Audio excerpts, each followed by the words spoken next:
Good morning everyone. Welcome to Equations IAS. Today we are again back with a short video keeping in mind the importance and relevance of a topic in your exam. As you all know, we are also taking live classes where I am taking English from basics to advanced, keeping in mind the syllabi of all those topics which is necessary for all your competitive exams, be it your bank, SSC, CDS, and even UPSC. And as I promised you, I would give you some tricks and I would give you some tips as well, so that the possibility of your negative marking is very less, and you are able to gain good marks. Okay, so the topic for today is vocabulary. So basically, what do you understand by vocabulary? आप इससे समझते क्या इस word से? Vocabulary सुन के हमें क्या समझ में आता है? This is something which we are doing from childhood, right? So एक वर्ड, राइट? वोकैबुलरी का मतलब होता है वर्ड, बस हमें तो इतना ही पता है ना क्या, लेकिन आपके वोकैबुलरी में आता क्या क्या है? हम बचपन में एंटोनिम्स, अपोजिट्स करते थे या सेम मीनिंग करते थे, राइट? तो वोकैबुलरी जो हम बैंक, एसएससी, सीडीएस के पॉइंट ऑफ व्यू से पढ़ते हैं, उस सेक्शन में क्या आता है? सबसे पहले तो हम ये देखते हैं कि वोकैबुलरी हम पढ़ क्यों रहे हैं, व्हाई इज इट इम्पोर्टेंट, है ना? जो भी like as I told you that everything has its own importance, and as I keep on telling you कि हम जो भी पढ़े हमें उसके बारे में पता होना चाहिए हम कर ही क्यों रहे हैं. सो हमारा अगर हम ध्यान से देखें जो एग्जाम है, राइट, इंग्लिश का अगर बैंक का एग्जाम ले 30 मार्क्स का, या फिर एसएससी का एग्जाम ले 50 मार्क्स का, सीडीएस का एग्जाम ले 100 मार्क्स का, तो इसमें मेजरली आपका हम 50% ये एज्यूम करके चलते हैं कि आपका वोकैबुलरी सेक्शन आएगा, राइट? अभी 50% वोकैबुलरी सेक्शन आएगा तो हम उसे सॉल्व कैसे करेंगे? बिकॉज जब भी हम इंग्लिश लैंग्वेज के एग्जाम के लिए अपेयर करते हैं, हमें सिर्फ ग्रामर के रूल्स और उसका एप्लीकेशन, अगर हम इसे अच्छे से करते हैं तो भी हम 50% ऑफ पेपर ही कर पाएंगे. If we want to attain marks, if we want to clear and reach our goal, it is very important for us कि हम vocabulary के बेसिस पे एग्जाम को क्लियर करें, हम vocabulary के थ्रू करें, और vocabulary हमें आनी चाहिए. बट vocabulary का मतलब सिर्फ वर्ड मीनिंग नहीं होता है, राइट?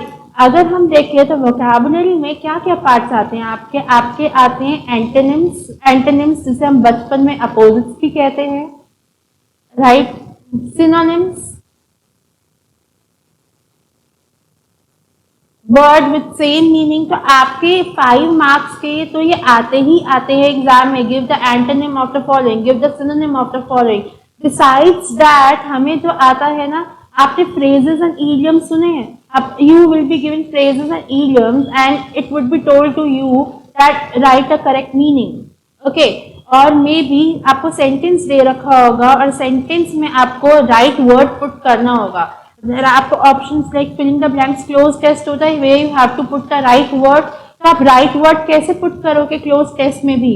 जब आपको उस वर्ड का मीनिंग पता होगा, राइट?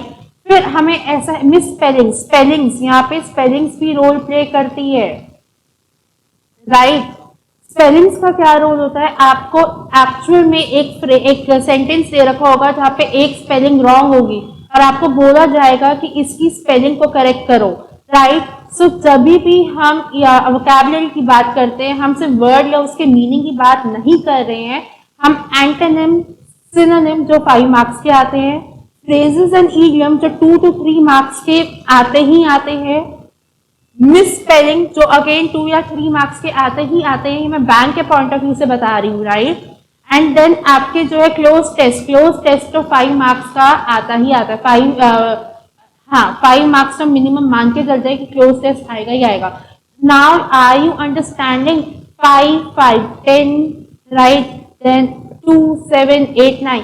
तो आपका जो है 10 to 12 मार्क्स जो है हमारे वोकैबुलरी से आ रहे हैं. इसलिए हम लोगों के लिए it is very important to go through a vocabulary, to make a vocabulary strong, right? अब ये वोकैबुलरी हमने ये तो समझ लिया कि होती क्या है और इम्पोर्टेंट क्यों है, बट अब इसे स्ट्रॉन्ग कैसे करेंगे? आई ट्रूली अंडरस्टैंड दैट कि वोकैबुलरी को स्ट्रॉन्ग करना एक केक वॉक नहीं है, ईजी नहीं है. क्योंकि ग्रामर में तो हमें पता है ना, एक टॉपिक है और उसके रूल्स है ना। लेकिन अब यहाँ पे हमें नहीं पता कहाँ से क्या वर्ड आएगा, तो एटलीस्ट हम इसमें कुछ ट्रिक्स, कुछ टिप्स यूज कर सकते हैं, है ना। अपने आप को इम्प्रूव करने के लिए एवरीडे बेसिस पे थोड़ी मेहनत कर सकते हैं, राइट। तो हम देखते हैं कि इसमें क्या ट्रिक्स और टिप्स होती है जो हम यूज कर सकते हैं जिससे कि हमारी वोकैबुलरी बेटर हो। क्योंकि लेट्स नॉट फॉरगेट कि हमें अपने आप को अपडेट करना है बैंक, एसएससी, सीडीएस, मतलब कि कॉम्पिटिटिव एग्जाम्स के पॉइंट ऑफ व्यू से। ओके, तो हमारे लिए कुछ ऐसे वर्ड्स होंगे जो जरूरी होंगे।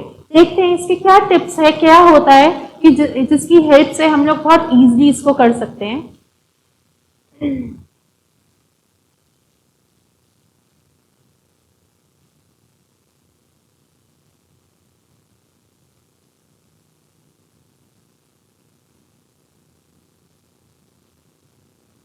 Let's come to various tips to improve the vocabulary. How can you improve the vocabulary?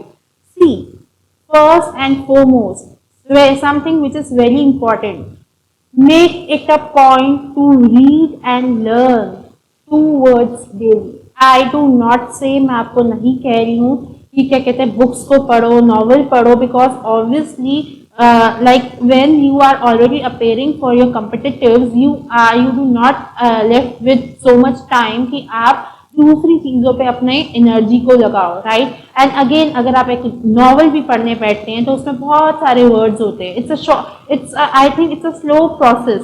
उन बहुत सारे वर्ड्स में आपको 5 या 6 वर्ड्स ही आते हैं, तो यहाँ पे क्या है, प्रोसेस लॉन्ग है, टाइम हमें ज्यादा चाहिए, और हमारे पास जो उसके बाद अडेप्टेबिलिटी है या फिर जो हमारा आउटकम है वो कंपैरेटिवली कम है। तो हमें क्या चाहिए, जहाँ पे हमारा इनपुट कम से कम हो, आउटपुट ज्यादा हो। सो इंस्टेड लाइक पीपल से रीड नॉवेल्स, हाँ it is good, I do not say that novel reading is bad, but novel reading is good when you have a lot of time. यहाँ पे जब हम competition की बात करते हैं तो हमें अपनी वोकैबुलरी इंप्रूव करने के लिए टाइम भी तो कम है हम पे। रोज के हम 2 वर्ड्स ले सकते हैं। हम 2 वर्ड्स किस पॉइंट ऑफ व्यू से लेंगे, हम उस पॉइंट ऑफ व्यू से लेंगे इन वर्ड्स को जहां पे आपके like you know the Hindu, आप न्यूज़पेपर पढ़ रहे हो, it is important, right, because आपका जीएस का पार्ट आता है, आपके करंट अफेयर से रिलेटेड क्वेश्चन आते हैं, तो go through that. Otherwise you know go through some paper और अपने टेक्स्ट बुक्स और go through them and learn from there, pick up 2 words. When I say read and learn, it doesn't mean कि पढ़ लिया काम खत्म. Start using them on your daily basis. Like if I learn one idiom today, I will make sure I am using it wherever it is possible. Like I will instead of using the word which I was using earlier, जैसे कि I learned कि happy का मतलब elite होता है. So instead of using happy, if I have to talk to someone, I'll make sure कि I am using elite. जैसे this will help you to upgrade your vocab. Vocabulary is nothing but your personal dictionary, कि आपको words की कितनी knowledge है, आपको words के बारे में क्या पता है। This because the better the vocabulary, the better are your English skills, right? This is presumed. So when you upgrade your vocabulary, हम रोज के अगर 2 वर्ड भी याद करते हैं और अगर हम 1 महीने में बात करें उसकी, तो हमारे 1 महीने में 60 वर्ड्स हो गए। हम ये मान के चलते हैं कि एटलीस्ट हम अपने आप को 6 महीने का टाइम देते हैं, राइट। तो 360 वर्ड्स हम अपनी 6 महीने में अपग्रेड कर रहे हैं, और अगर यही वो है 1 साल का टाइम है तो 720 वर्ड्स, इजंट इट इनफ? बस हमें एक राइट अप्रोच ही तो चाहिए। So this is what we can do.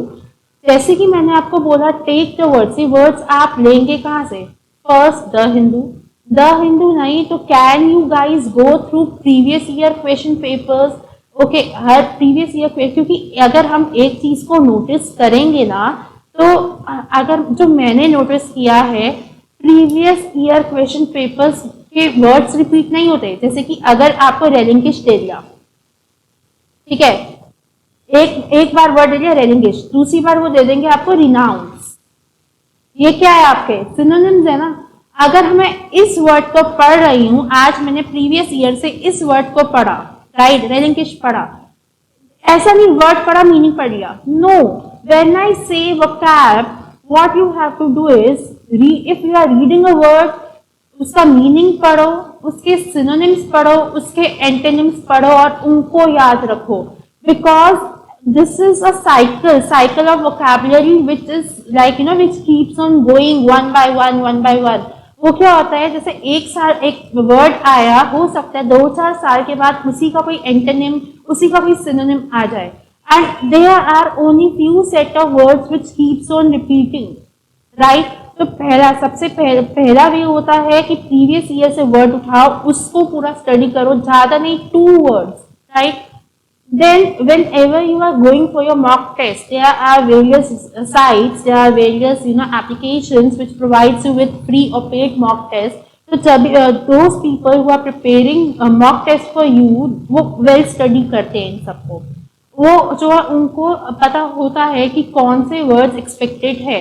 So somewhere वो कोई words लेके आएंगे आपके पास which are important from point of view of your exam, right? So when you are giving mock की आप जो है vocab को एक अलग रख लो, learn 2 words, go through 2 words and update them. This is how you upgrade your vocabulary. Again, the next tip is do not use slang language, because slang is not proper English. Slang English is not an English जो हम लोगों के लिए जरूरी होती है या फिर आपके एग्जाम पॉइंट ऑफ व्यू से वो बिल्कुल जरूरी नहीं है। तो स्लैंग्स को अवॉइड करो, instead use proper English word. Even when you are texting, while you are typing or you are texting, use proper spellings. Do not write SMS language, because once you are writing SMS language आप अपनी spellings ही भूल जाते हो, right. And ये यहाँ पे ये हमारा कहाँ पे ड्रॉबैक होता है, जब आपके पेपर में मिस स्पेलिंग्स आती हैं, राइट, मिस स्पेल्ड वर्ड्स आते हैं, उसको करेक्ट करना होता है, you are unaware of the spellings, the very basic spellings, because it has been very long you haven't written। क्यों? क्योंकि हम तो मैसेजेस टाइप करते हैं और मैसेजेस में हम हमेशा एसएमएस लैंग्वेज लिखते हैं। तो अगर हमें कुछ चीजें अपनी लाइफ में डेली करना शुरू कर देंगे, our vocab is going to improve, because let's not take vocabulary in a lighter way, because हमारा इंग्लिश का जो है 50% of your English exam is dependent upon your vocabulary knowledge. So those who are very much determined and those who really want to clear the exam, English में vocabulary is important too. एक इसमें tricks भी होती है, root words के trick होते हैं हमारे पास। रूट वर्ड्स क्या होते हैं हमारे, कि एक वर्ड होता है लाइक यूनी का मतलब 1, बाय का मतलब 2, ट्राई। तो हम जो है इन रूट वर्ड्स को मैं भी आपको पढ़ाऊंगी, हम इसको भी डिस्कस करेंगे डिटेल में। रूट वर्ड्स के थ्रू हम वर्ड्स के मीनिंग को आइडेंटिफाई करने की कोशिश करते हैं। तो ये जो रूट वर्ड्स है, क्योंकि ऑब्वियस ही बात है, as I told you, we can not learn in all the words, because dictionary में हर घंटे एक नया वर्ड आ रहा है, हर 7 घंटे में एक वर्ड को रिप्लेस किया जा रहा है, तो हम सब तो याद नहीं कर सकते, बट एटलीस्ट हमने अपना जो एरिया ऑफ लर्निंग है उसे छोटा कर दिया। Instead of learning everything, the Hindu, previous year, mock paper, ठीक है, और रूट वर्ड्स को तो हम पढ़ सकते हैं ना, कि अच्छा ट्राई का मतलब 3 है, तो अगर कुछ ट्राई से रिलेटेड आएगा, ट्राई एंगल मतलब कि 3 एंगल, वो एंगल जिसमें 3 साइड्स होंगी, तो हम ऐसे को रिलेट करके तो मीनिंग आइडेंटिफाई कर सकते हैं ना, right. Okay, so this is what we have to keep in mind, क्योंकि जब कभी कभी क्या होता है ना, वी आर नॉट, हमें एग्जैक्ट मीनिंग नहीं पता, लेकिन हमें रूट वर्ड पता है, या फिर हमने ये वर्ड पढ़ा था या इसका कोई सिनोनिम पढ़ा था, तो हम उसे एलिमिनेट कर सकते हैं। आपके पास 4 ऑप्शन आते हैं, हम इसमें ये देखेंगे 4 में से तो आपके पास जो कुछ ऑप्शन होंगे, मे बी 2, मे बी 3, वो डायरेक्ट आपके क्या हो जाएंगे, कट हो जाएंगे, उनका कोई रोल नहीं होगा, राइट, तो वो एलिमिनेट हो जाएंगे। हम कभी कभी वोकैबुलरी में डायरेक्ट आंसर जब नहीं पता होता, एलिमिनेशन मेथड से भी अपनी वोकैबुलरी को सॉल्व करते हैं। So like in this video my basic objective was to tell you what is vocabulary, idiom, phrases, antonyms, synonyms, misspelling, right, and इसका जो रोल है वो होता है आपका 40 to 50% पेपर इसमें पोर्शन में से आता ही आता है। इवन कॉम्प्रिहेंशन में भी आता है आपके कि इस वर्ड का मीनिंग बताओ, पैसेज में ये वर्ड लिखा है, इसका सिनोनिम बताओ, इसका एंटोनिम बताओ, right. then I have given you few tips. I hope you would follow them, and I am very much sure if you do, this will help you to gain marks in your vocabulary, and this will rebuild your personal dictionary. Thank you so much.